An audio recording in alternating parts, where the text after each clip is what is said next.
distinguished guests, colleagues and dear students. When stalwarts like Jadeja sir and Kirit sir are here, obviously the speaker feels nervous. But even though without thinking about what might be the outcome at the end of the session, without worrying about that, I would try my best to talk about this particular topic, and the topic reads as the art of inaction, mastering akarma in life and in the teaching profession. I would like to start with a story. A disciple once approached one guru and he said that, Guruji, my mind is full of restless thoughts. I have so many worries, regrets, and some expectations in my mind, and because of that, I'm always feeling perplexed. I do not enjoy life. I cannot experience peace in my life. What should I do?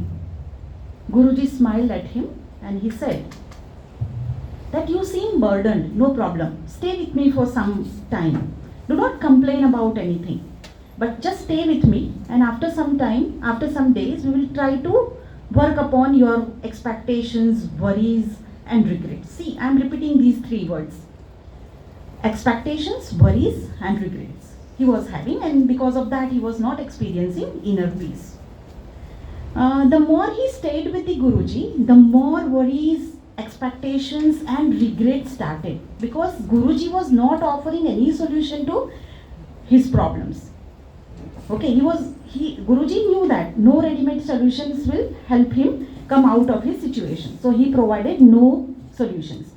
So the more he stayed with him, more worries started, more regrets. He was feeling that why did I come here? Because I am not getting my answers, right? So he was again regretting. His worries became powerful.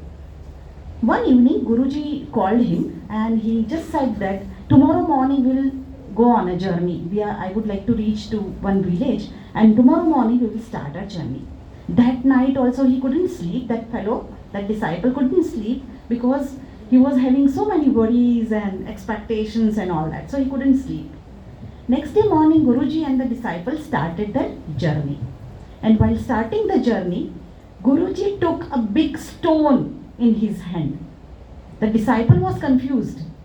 He was thinking, why is he taking unnecessary burden with him? Because he knew that they had to go a long way, right? So he was just confused, but he did not dare to ask any question. They walked for nearly 1 or 2 hours, and then he saw that Guruji is having some troubles in carrying that huge stone in his hand. But he did not say anything. After some time, it was visible for him that the arms of that Guruji is aching because of carrying the load of that particular stone. And so he asked the Guruji that why are you carrying this useless stone? Just keep it aside, keep it down. Why don't you leave it here? What is the use of carrying it with us? Guruji did not answer anything. He continued walking, right? After some time, it was unbearable for Guruji, and then he asked the disciple that would you please carry this particular stone for me? And the disciple could not deny because he was the disciple. Initially, he did not feel the weight of that stone. It was quite normal for him to carry that stone. But after 10 minutes of time, what happened to him was, he was also feeling the burden of that particular stone. And at one point of time, he complained to the Guruji that no, it's unbearable for me and I cannot carry this unnecessary burden with me any longer. And then Guruji asked and smiled at him and told him that just put it down. He put down the stone, and then he realized how lighter he was feeling after putting down the weight of that unnecessary stone. He realized it, but he was just looking at the Guruji, and the Guruji said that just like you put down the unnecessary weight of the stone, why don't you put down all your worries, expectations and regrets and feel lighter? At that particular time, that disciple understood that It is just my regrets, expectations and worries which makes me feel restless, which makes me feel not experiencing peace, and I should put it down. He was very much thankful to the Guruji for making him realize this particular lesson for life. I think this story talks about akarma. The importance of akarma is very important in our life. If we try to practice akarma in life and in our professional life, our journey becomes enjoyable. Instead of putting more stress on the destination, sometimes we forget to enjoy the process, the journey. And the very point which I have displayed over here will make us reflect on how to enjoy our life, how to give more importance to the process, how to feel inner fulfillment during the process rather than attaching our entire focus to the result of that particular process. Are we also carrying mental burdens like that disciple? Next slide, please. Yes. Unknowingly or knowingly, we are, just click on it. We are also carrying many mental burdens. Is it true?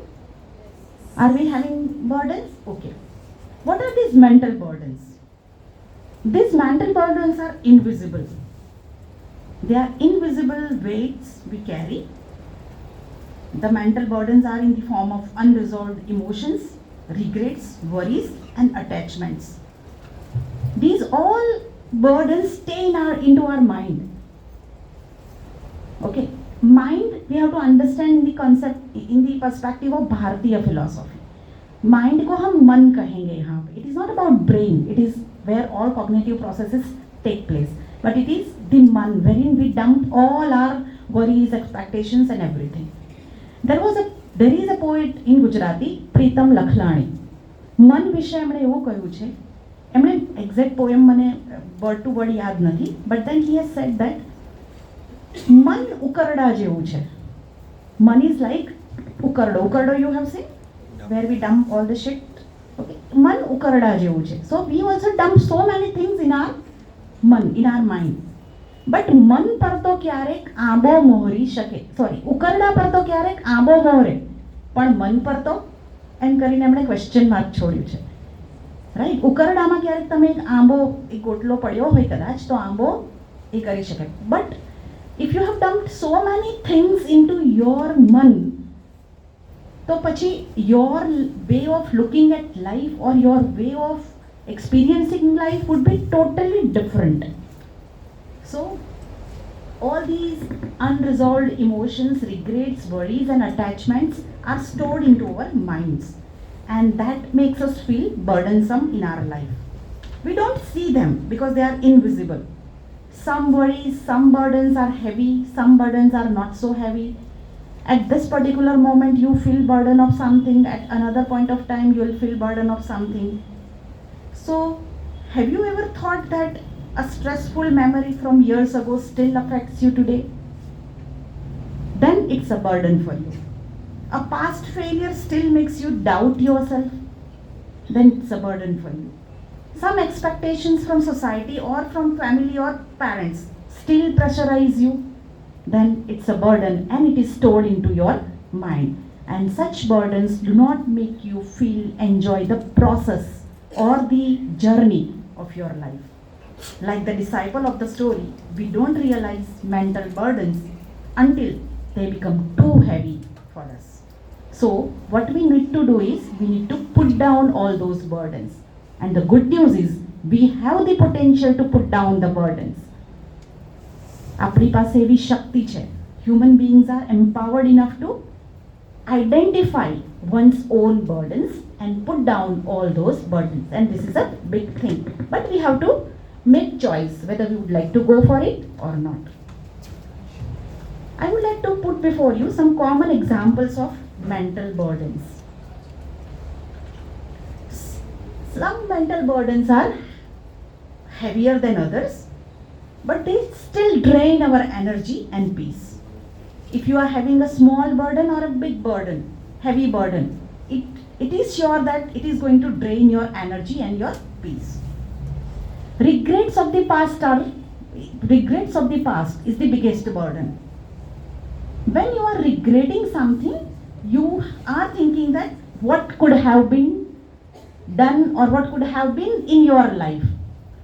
Instead of thinking about what it is, we are always thinking about what could have been, right? And what could have been, you cannot change. What is now, you cannot change it. But it affects your present action. So it is a burden and it affects your present action, and that is why you cannot enjoy the present process. Second is fear of failure. We always think, what if I fail?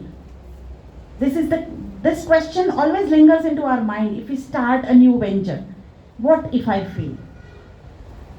This particular question doesn't change your process, but that particular question is always there in your mind. So you self-doubt yourself and it steals your present joy. So instead of overthinking, focus on what you are doing today and what best you can do today. So instead of having fear of failure, we should go for doing the best for today. The third burden is seeking validation. Award તો આપો, સરે સરસ એક કવિતા આપણી આગળ આપી. What was it? Are you always trying to seek validation from others? We always try to prove ourselves. And our success or my success always is proven based on your appreciation or your criticism. I am delivering a lecture, but if you praise me, then I would feel that I have done a wonderful job today. But if you criticize me, I would feel that no, I have not done justice to whatever duties I am assigned to. Right? So we are always seeking for external validation. We are always trying to get external approval of others. And if we try to think about such validations, it adds our stress and it doesn't make us feel inner fulfillment. So but we need to think that true success comes from when we align our work with our values, self-values. We have a value system inbuilt in ourselves. So I have to trust myself. I have to believe in my value system. I don't have to seek confirmation all the time from others. And if we don't do it, it becomes a burden for us. There is one more burden, and that is next. Resentment and grudges. We store so many things inside us. If you have done something wrong to me, I would always remember, right? And I would think that I can never forget this particular incident. So some resentments or grudges are always stored into our mind, and sometimes such grudges and resentments give birth to anger. Holding on to anger is like holding a burning coal into our hand. And we know that if we hold a coal in our hand, what will happen? Obviously it will harm you. So holding on to anger is also like that. Letting go of resentment frees our mind and it frees our heart also. So these are the mental burdens which we have already stored into our mind. Our duty is to identify what our mental burdens are. Next please. I would like to put before you two questions to reflect on. What is the heaviest mental burden you are carrying right now? I don't want any answer. Just try to be true to yourself and just think about that. Are you carrying a mental burden? Earlier you said yes. Now it's time to identify which is the heaviest burden you are carrying. Okay? Have you all identified? Or after the session gets over, you can also think about this question, and at the end of the day, you can write down in your diary what heaviest burden you are carrying into your life. Now, just take a deep breath and release all negative energy and just think about this. If you could put down that stone, means that mental burden, that heaviest mental burden aside, what difference will you be able to bring into your own life? Do you feel release, a kind of release after thinking about this question? I don't want any answers, but I think at the end of the day, every day, at the end of every day, I think we need to think about these two questions. Okay. Now I will be taking you little ahead for thinking about your life. I would like to put before you one scenario. Next, please. Okay, this will further our journey of reflection. Read the scenario. Imagine you have achieved a significant milestone you have been working towards for years. We are putting in lot many efforts to achieve at a final destination, and by God's grace, you have achieved that also, right?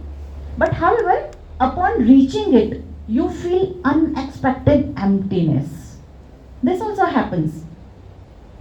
Don't think that we have arrived at a certain position, so we are feeling inner fulfillment all the time. Don't think like that. Okay. Because even after reaching to the finish line, if we look back or if we recall certain things, we feel that yes, something is still lacking in us. Or sometimes in the journey we have missed out something. And that makes us feel empty. Why might this occur? To reflect on these questions, I have again displayed over here reflection questions. I'll take you slowly to each question. We will walk through all these questions one by one, and we will pause also, right?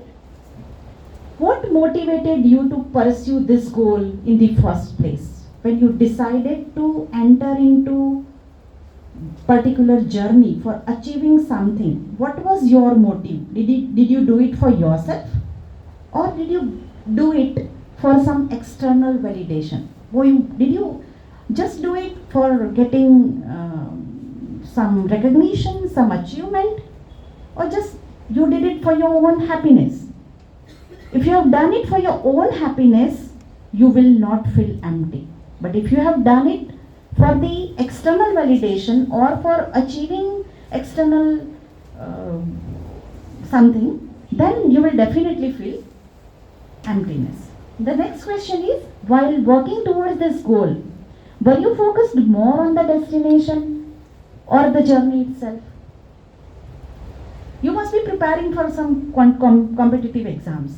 When you are preparing for the exams, what is your focus? What do you normally think? Do you think about the result or do you think about the process? You are always thinking about the process. So when you are reading, when you are preparing for that exam, you are always thinking about the result and you forget to enjoy that process. So if you are focused on the result itself, and if you do not get desired result, or if you get, even if you are lucky and if you are getting the desired result, even though you will feel emptiness because you missed the process of experiencing inner joy while the process. The third question is, did you attach your sense of identity or self-worth to achieving this milestone? How do you feel about it now? Sometimes we feel that if I crack this examination, then only I'll be able to prove myself.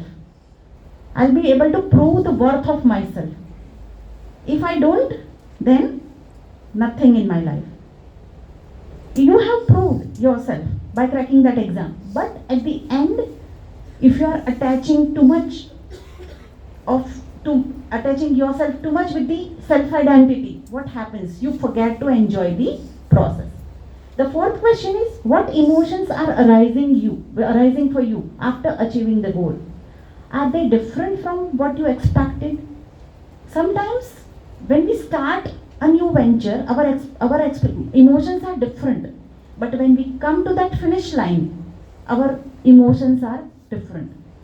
And if we find difference in the emotions at the finish line, we need to reflect, go back and check whether we were really doing the process in true sense of the term or not? The next question is, if this achievement did not bring lasting fulfillment, what might it suggest about how you define success? Earlier, your definition of success was different. At present, your definition of success is cracking that examination, competitive examination. But when you reach the finish line, your definition of success changes. Now you have another plans, you have another ventures in your life to go on to. So, how you define success, that also matters a lot. Were there sacrifices you made along the way that now make the success feel incomplete? Sometimes we do certain things by sacrificing relationships. You want to crack that examination, but for that you have sacrificed so many things. You might have not attended some social functions, you might have not attended a friend's party, or so many things. So when you are at the finish line, you are thinking that, oh, I reached here, but I missed those relationships. I missed taking care of my health. I spent so much of money to achieve at this particular time. So at the cost of something, you have achieved something, and that is why also you are feeling inner emptiness. So the last question is, what practices could help you experience joy and purpose in the process itself rather than just the outcome? And here lies the crux of this particular session. Next, please. The opening statement for this particular session is this: we often spend years chasing goals, believing that reaching the finish line will finally bring us lasting happiness. Right? But what if the real fulfillment was never in the achievement itself, but in the way we walked the path? This is the opening line for this particular session, and we need to be very clear about this particular aspect of our life from the very beginning. The earlier you come to know about it, the more enjoyable your life would be in the here and now, in the present. Okay. And I would like to connect this particular opening statement with the concept of akarma. Next, please. May I request you to read this Sanskrit verse silently?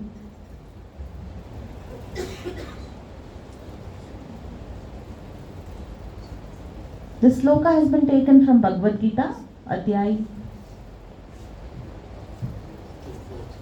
2. Yes. Karmanya karma yah paschet karmani cha karma yah sa buddhiman manishyasu sayuktah krutasna karma krutah.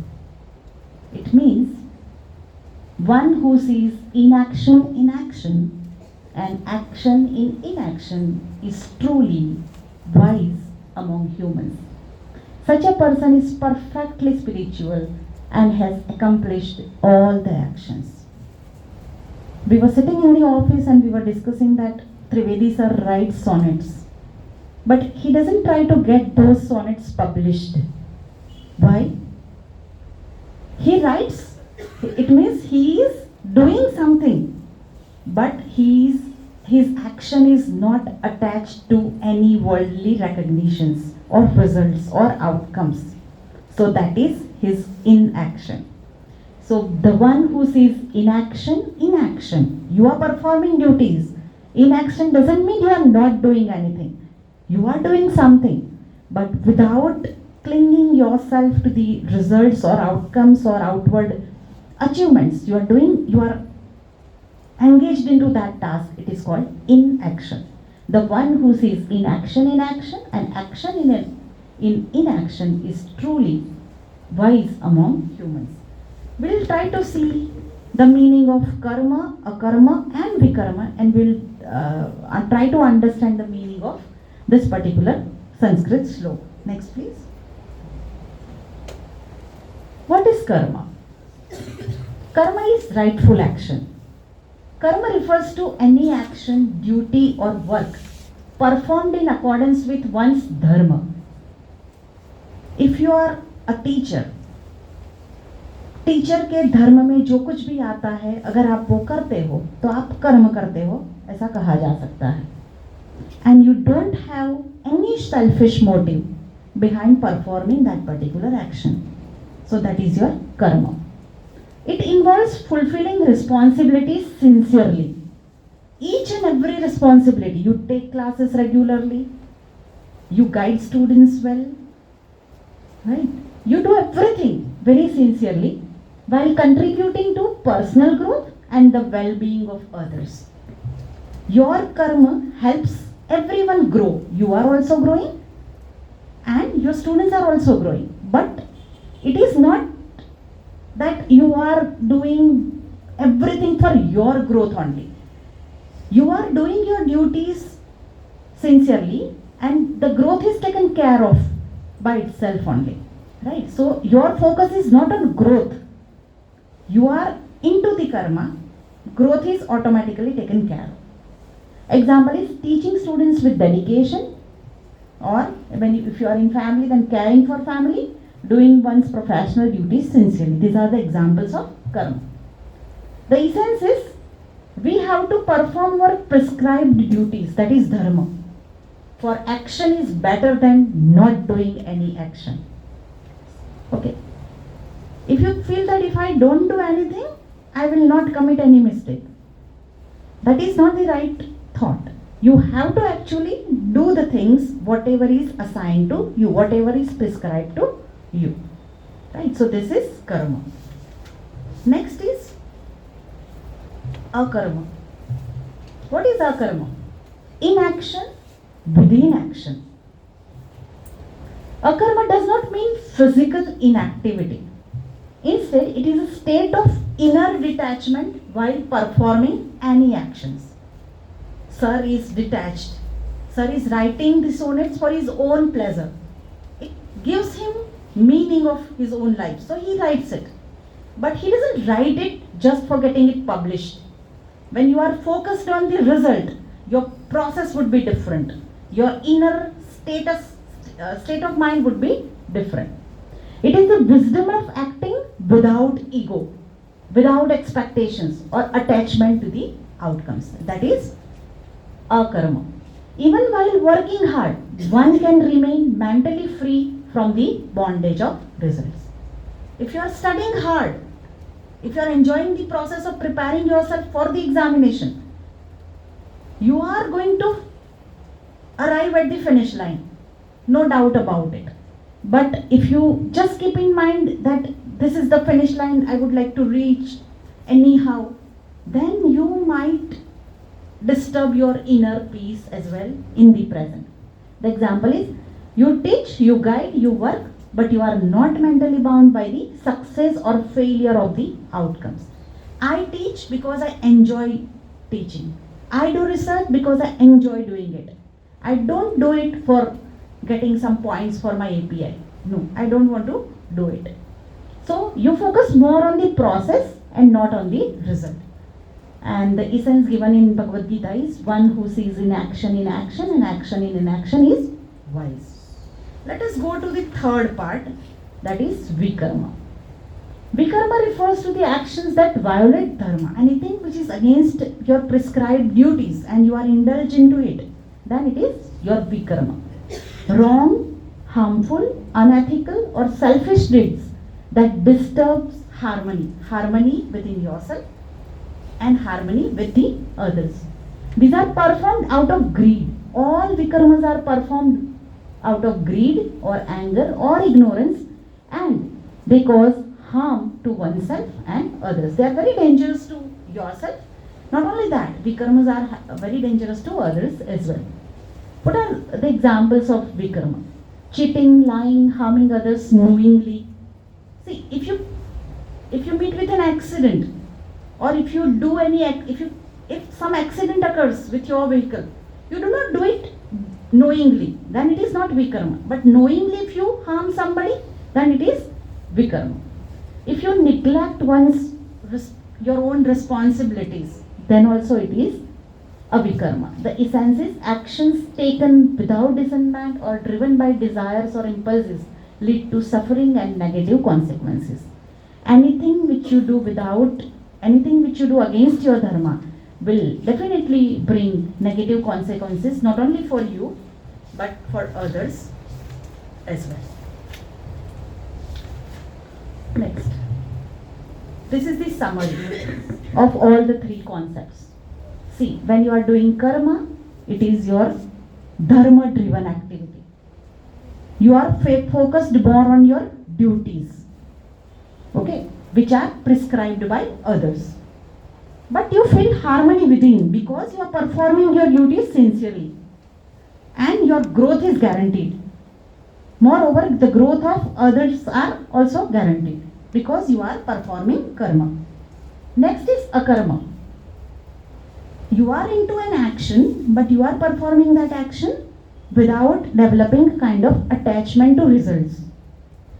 So your mind is free from result attachment. You are free from any achievements. You do not rush to reach the finish line. And because of that, you feel peace and liberation within. It is not because of you want peace and liberation you are doing it. But peace and liberation is guaranteed. Vikarma is wrongful action. It is driven by desire or ego and it leads to suffering and disorder. This is the gist of whatever I have discussed in the previous slides. Next please. If we try to connect these three concepts with our life, what does it say? Karma says, keep doing your duties with full heart. Akarma says, or akarma suggests, stay mentally free. Don't cling to outcomes. Third, vikarma. Avoid actions that harm your inner peace and the world around you. So, this is the gist of whatever we have discussed so far. Next. Here is a story. Can anyone read it loudly please? Yes. There was once an old farmer in a small village. One day, his only horse ran away. The villagers came to console him, saying, "What terrible luck." The old man simply smiled and replied, "Maybe, maybe not, we shall see." A few days later, the horse returned, bringing with it a group of wild horses. The villagers rejoiced, saying, "You are so lucky. Now you are rich in horses." Again, the old man smiled and said, "Maybe, maybe not, we shall see." Soon after, his son tried to tame one of the wild horses but fell and broke his leg. The villagers sighed, "How unfortunate. Now your son is injured." The old man, unfazed, simply said, "Maybe, maybe not, we shall see." A few weeks later, the king's army came to the village, recruiting all able-bodied young men for war. Because of his broken leg, the farmer's son was spared. The villagers exclaimed, "How fortunate, your son was saved." The old man just smiled, "Maybe, maybe not, we shall see." Okay, think about your situation, any situation of your life, and then say it louder. What are you supposed to say? Maybe, may not be, we shall see. And just realize how lighter you feel after speaking this. Can you do it now? Just think about a result-oriented act of yours. And then, while thinking about the result, just utter the line, "Maybe, maybe not, we shall see." And then experience the inner peace or how lighter you feel. Just experience that. Is it worth doing, do you think? Okay. Next please. Sometimes apparent misfortunes turn into blessings for us and apparent blessings turn into misfortunes. So in those particular situations we need to think about this particular story. What happens when we practice akarma in life? The first is we experience inner peace because there is no room for stress and anxiety when we are doing any akarma. Sometimes when we do any action without attaching ourselves with the results, what happens? The pressure of proving ourselves vanishes. You do not worry about the results. So your mind becomes calm and you can focus more on the present situation. And that is why you experience inner peace. We become more present and joyful. Why? Because we are process oriented. We are not result oriented. And we enjoy every moment. Whatever comes naturally is taken or is accepted by us. And we act with full attention and mindfulness. The Gujarati of mindfulness is Sachet Man. Sachet means we have to watch ourselves, whatever we are doing, and we live in the present only. So that is the beauty of being Sachet all the time. For example, a musician plays his music only because he likes to play music, not because he tries to get fame out of his own work. If he does that, then he enjoys his process. The third thing is we let go of the fear of failure. When you are always thinking about the results, it will automatically develop a kind of fear for the failure. And at that time, your freedom is lost. Your focus is, if your focus is always on the efforts, then you will forget about the fear. And this will make you creative, open-minded, and constantly you will be trying to empower yourself to develop some capacities and skills which is required to reach to the finish line. So your focus would be on your development and in the present, not for the future. The next is our relationship also improve, because whenever we are attaching ourselves with results, we are expecting others to behave in a particular way. If they do not behave in our accordance, what happens? Our relations with them get spoiled. So we do not put any extra expectations on others to reach to the finish line. So our relationship also enhances, and we work both with dedication and without stress. And at the end, what happens? We develop a kind of stable mind.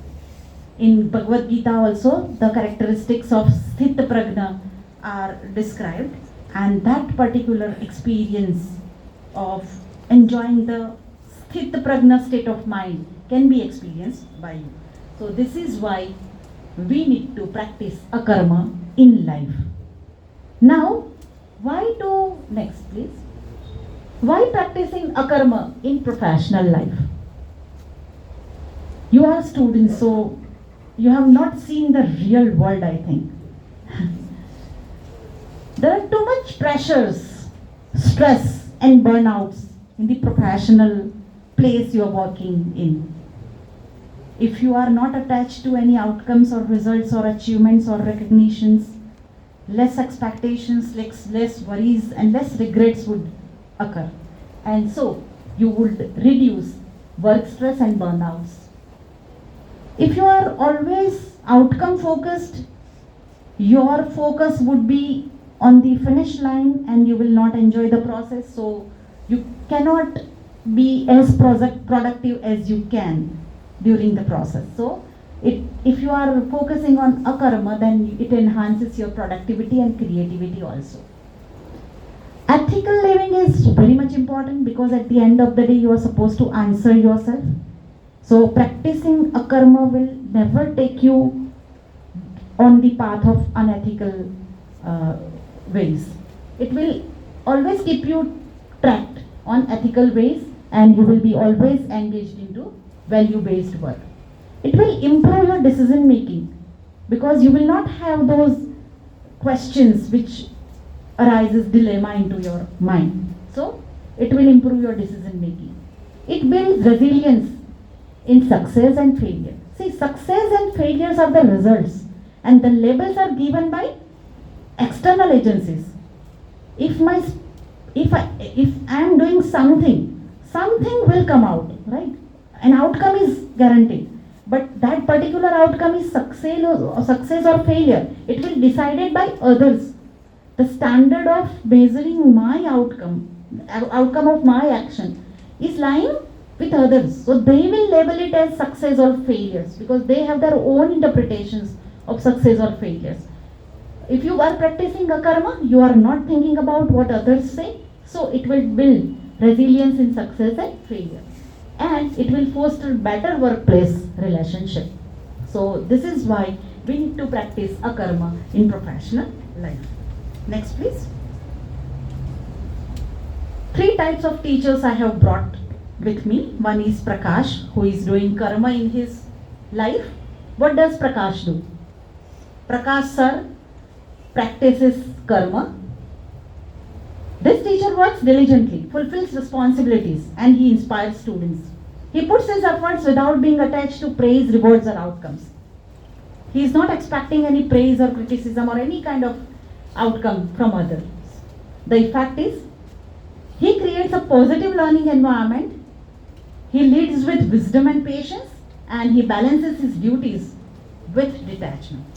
This is what Prakash sir does. This is type 1 teacher. Next is Vidyanand, another type of teacher who is practicing a karma in his life. What does he do? He acts without attachment. This teacher understands that true teaching is not about personal gain, but it is about selfless sharing of knowledge. Whatever I know about a karma, I am sharing with you, and it gives me pleasure. I don't want to get any praise or criticism at the end of this session. No, this is not going to affect my performance at present. He focuses on learning rather than grades. He doesn't teach because some of his students score highest marks or some of his students get gold medals. No, he doesn't work for that. He simply teaches because it is his duty to teach, and he is not bothered about any results or outcomes. He nurtures minds rather than seeking recognition. He doesn't think that what would this student do, what would this student say about my performance. He doesn't think about it.